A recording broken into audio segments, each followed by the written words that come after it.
안녕하세요. 로마서에 오신 여러분을 환영합니다.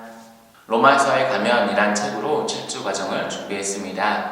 7주 동안 이 책을 중심으로 함께 나아가려 합니다. 질문이나 궁금한 점 있으면 언제든지 연락주세요. 제가 찾아보고 함께 나누는 시간 갖도록 하겠습니다. 질문을 하나 던집니다. 로마서를 처음 쓰는 그 시대에, 그리고 로마서가 처음 읽어지는 그 시대에 내가 살고 있다면 어떤 일이 벌어질까요? 그 당시에 로마 중심 도시의 인구는 약 100만 명이나 되었다고 합니다. 이는 19세기 세계 최고의 도시 런던 인구와 맞먹는 숫자입니다. 그래서 로마 중심가에는 사람의 발자국 소리, 마차의 말바꾸 소리가 너무나 시끄러웠다라고 이야기를 하지요. 그렇게 사람이 많고 시끄러운 도시에 내가 살고 있다면 어떤 일이 벌어질까요? 우리는 로마의 곳곳을 알기보다는 로마의 유명하거나 잘 알려진 곳만 알고 있습니다. 예를 들어서 로마서 1장 16절입니다. 내가 복음을 부끄러워하지 아니하노니 이 복음은 모든 믿는 자에게 구원을 주시는 하나님의 능력이름이라. 먼저는 유대인에게요 그리고 헬라인에게로다. 로마서 8장 28절입니다. 우리가 알거니와 하나님을 사랑하는 자 곧 그의 뜻대로 부르심을 입은 자들에게는 모든 것이 합력하여 선을 이루느니라. 로마서 10장 17절입니다. 그러므로 믿음은 들음에서 나며 들음은 그리스도의 말씀으로 말미암았느니라. 우리는 많이 듣고 많이 읽은 부분은 잘 알고 있지만 로마에서의 곳곳 그리고 자세히는 알고 있지 못하지요. 넓은 로마서를 자세히 살펴보려고 합니다. 그래서 그 첫 번째 시간으로 로마서는 편지이다 라는 주제로 나눠보고자 합니다. 로마서가 편지처럼 생기지 않았습니다. 논문처럼 에세이처럼 어려워 보입니다. 오늘날 우리의 편지 모습과 많이 달라서 이게 편지라고? 라고 생각하기 쉽지만 로마서는 분명 편지입니다. 로마서가 편지라면 쓰는 이가 있겠지요. 누구일까요? 바울입니다. 그렇다면 로마서가 편지라면 받는 이도 있겠지요. 수신자도 있을 겁니다. 누구일까요? 하지만 로마서의 수신자는 명확하게 나와 있지 않습니다. 예를 들어 로마서 7장 1절입니다. 형제들아 내가 법을 아는 자들에게 말하노니. 여기서 법을 아는 자들은 누구일까요? 유대인일까요? 모세 오경을 따르는 자들일까요? 혹은 로마법을 알고 있는 이방인들일까요? 이처럼 수신자에 대해서 명확하게 나와 있지 않습니다. 그래서 로마서 16장으로 가보려 합니다. 많은 학자들이 수신자에 대해서 알기 위해 로마서 16장을 중요하게 생각합니다. 그런데 우리들은 로마서 16장을 그렇게 중요하게 생각하지 않습니다. 저 같은 경우도 로마서 16장이 돼버리면 대충 지나가 버리거나 구약의 족보처럼 휙 넘어가 버립니다. 혹시 저만 그럴까요? 그래서 로마서 16장을 보면 수신자에 대한, 편지를 받는 사람들에 대한 중요한 몇 가지 사실들을 알 수 있습니다. 첫 번째로 로마의 단일교회에 편지 쓰는 것이 아니라 로마의 몇몇 그룹, 몇몇 교회에 쓰고 있는 것입니다. 로마서 16장 5절에서 10절까지 보면 수많은 이름의 명단이 나오는데 그 이름의 명단, 몇몇 그룹과 몇몇 교회에 지금 편지를 쓰고 있는 것이지요. 두 번째는 로마서 16장 12절의 버시, 14절의 혐에, 15절의 네레오라는 이름은 주로 그 당시에 노예에게 사용된 이름입니다. 즉 바울의 편지를 받고 있는 사람들 중에 노예도 포함되어 있었다라는 것이지요. 바울의 편지처럼 우리 금성교회에도 지금처럼 하나된 공동체로 살아가기를 원합니다. 급을 나누거나 분리시키는 것이 아니라 하나님의 하나된 자녀로서 서로 사랑하고 섬기며 중보할 수 있는 지금의 모습을 유지하기를 간절히 바라봅니다. 세 번째로는 로마서 16장 수신자들 중에 여성의 비중이 높다라는 것이지요. 여성은 복종해야 한다, 여성은 잠잠해야 한다 라고 바울의 내용을 기억하고 있다면 조금 놀랄만한 이야기입니다. 바울은 브리스가, 마리아, 두르베나처럼 수많은 여성들의 이름을 이야기하면서 자신과 함께 일했다 라는 단어를 사용하고 있습니다. 여기서 일했다 라는 단어가 중요한데요, 사도로서 일을 할 때 사용하는 단어였습니다. 고린도전서 4장 12절입니다. 또 수고하여 친히 손으로 일을 하며 모욕을 당한 즉 축복하고 박해를 받은 즉 참고. 그만큼 지금 여기에 나오는 수많은 여성들의 이름을 이야기할 때 사도로서 함께 일할 만큼 중요한 역할을 감당하고 있었다 라고 바울은 이야기하고 있는 것이지요. 더욱이 사도행전 18장 18절에 브리스가와 아굴라라는 이름이 나오는데요, 남자의 이름인 아굴라보다 여성의 이름인 브리스가가 먼저 나옵니다. 이는 그리스도 공동체 안에서 아굴라보다 브리스가가 더 중요한 역할을 감당했다라는 것을 나타내고 있지요. 로마서 16장 7절에 보면 다른 부부의 이름도 나옵니다. 안드로니고와 유니스입니다. 이 두 부부를 소개할 때 사도들 중에 존중받는 자라고 이야기를 하죠. 그래서 후세 학자들은 여성이 사도가 될 수 있어? 아닐 거야 라는 생각으로 남성의 이름인 유니스아를 찾으려고 노력하지만 찾지 못합니다. 여기서 우리가 살펴보고 생각해 볼 수 있는 점은 바울은 실제로 여성을 사도로 포함시켰을 가능성이 높다라는 것이지요.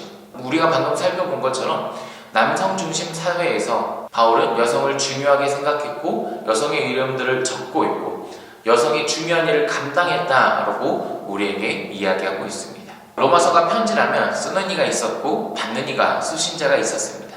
그렇다면 이 편지를 전달하는 사람도 있겠죠. 그 사람이 바로 베베입니다. 로마서 16장 1절에서 2절까지 나오는데요. 아주 짧게 소개하고 있습니다.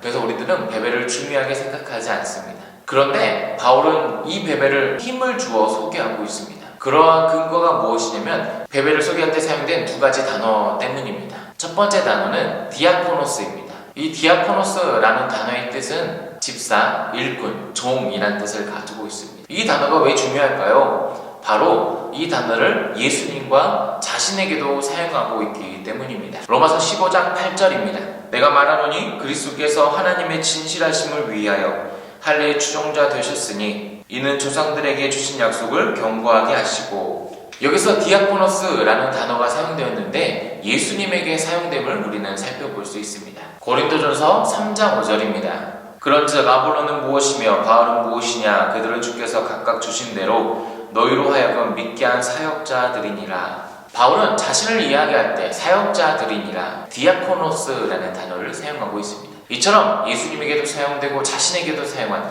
이 중요한 디아코노스라는 단어를 베베에게 사용하고 있습니다. 즉 베베는 상당한 리더십을 가지고 있는 여성이었다라는 점을 우리에게 보여주고 있는 것이지요. 두 번째로는 프로스타티스라는 단어입니다. 이 단어의 뜻은 조력자, 돕는 자, 종, 후원자라는 뜻을 가지고 있습니다. 베베는 상당한 재력가였음을 나타내고 있습니다. 또한 바울의 편지를 들고 그 당시에 로마로 여행을 갈 수 있는 능력자임을 보여주고 있습니다. 이렇게 베베를 이 두 단어를 사용할 만큼 힘을 주어 이야기하고 있는 이유는 무엇일까요? 바로 베베가 편지의 전달자였기 때문입니다. 바울은 이 로마서라는 편지를 중요하게 생각했습니다. 그래서 이 로마서라는 편지를 아무에게나 맡기거나 돈을 주어 누군가를 고용하지 않았습니다. 자신이 잘 알고 있고 능력이 있고 상당한 리더십을 가지고 있는 베베라는 여성에게 이 편지의 전달을 맡겼습니다. 그만큼 바울은 이 베베라는 사람을 신뢰하고 있었습니다. 이렇게 베베를 중요하게 생각하고 있다라는 점에서 우리는 한 가지를 더 생각해 볼 수 있습니다. 그것은 무엇이냐면 베베가 로마서 편지에 관여했을 가능성이 높다라는 것이죠. 오늘날 우리가 편지를 쓰거나 글을 쓸 때 혼자 작업하지 않습니다. 동료들에게 물어보거나 교수님에게 점수를 받거나 커피숍 가서 친구들과 이야기할 때도 편지의 내용이 나오고 그것을 참고할 때도 있습니다. 더욱이 바울이 살고 있는 로마 시대에 글 쓰는 것은 결코 혼자 하는 작업이 아니었습니다. 바울이 지금 어디에서 편지를 쓰는 것일까요? 로마서 16장 23절입니다. 나와 온 교회를 돌봐주는 가이오도 너에게 문안하고. 바울이 지금 편지를 쓰고 있는 장소가 어디냐면 가이오의 집이었습니다. 바울이 살고 있던 시대의 집은 좀 더 공적인 장소였습니다. 함께 일도 하고 손님도 받고 수많은 사람들이 왕래하는 장소가 바로 바울이 살고 있는 시대의 집이었습니다. 가이오의 집에서 바울이 편지를 쓸 때 결코 혼자 쓰는 것이 아니라 수많은 사람들이 왕래를 하며 함께 일을 하는 장소였습니다. 또한 로마서 16장 22절에 이 편지를 기록하는 나 더디오도 주 안에서 너에게 문안하노라 라고 이야기를 하고 있습니다. 바울이 직접 편지를 쓰고 받아 쓰는 것이 아니라 더디오라는 사람이 지금 편지를 받아 쓰고 있었습니다. 이처럼 편지를 혼자 쓰는 작업이 아니었기 때문에 베베도 로마서 편지 내용에 관여했을 가능성을 우리는 생각해 볼 수 있습니다. 그리고 최소한으로 바울이 그 편지를 다 쓰고 가이오의 집 사람들에게 그 편지를 읽어주고 그 반응을 통해서 형태를 잡고 로마서의 편지를 발송했다라고 우리는 생각해 볼 수 있습니다. 베베가 이 편지를 들고 로마에 가기 전에 바울과 많은 이야기를 나눴을 거라고 우리는 생각해 볼 수 있습니다. 왜냐하면 로마에 가서 그 편지를 읽는 사람이 베베일 가능성이 굉장히 높기 때문입니다. 베베가 편지를 읽을 때 어떤 때는 빠르게 편지를 읽고 어떤 때는 편지를 천천히 읽습니다. 어떤 때는 편지에 힘을 주어서 읽습니다. 어떤 때는 힘을 빼서 읽습니다.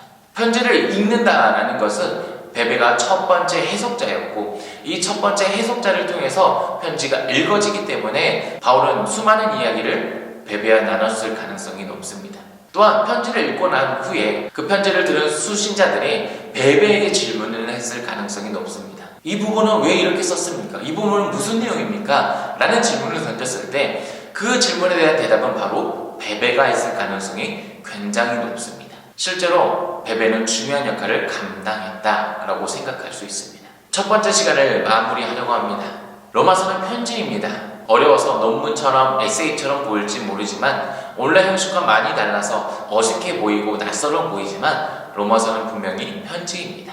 그래서 쓰는 사람도 있지요. 그리고 받는 수신자도 있습니다. 받는 자들을 살펴보면 한 교회에 편지한 것이 아니라 몇몇 그룹 그리고 몇몇 교회에 편지한 것을 살펴볼 수 있습니다. 노예들도 수신자들 중에 있었고 여성들의 이름이 많이 거론되고 있습니다. 받는 이들뿐만 아니라 편지를 전달하는 자도 있었는데요. 바로 베베라는 사람이지. 이 베베는 실제로 중요한 역할을 감당했을 가능성이 굉장히 높다라는 점을 로마서가 보여주고 있습니다. 마지막으로 제가 함께 한 번 더 살펴보고 싶은 것은 무엇이냐면 베베에게 사용된 두 가지의 단어입니다.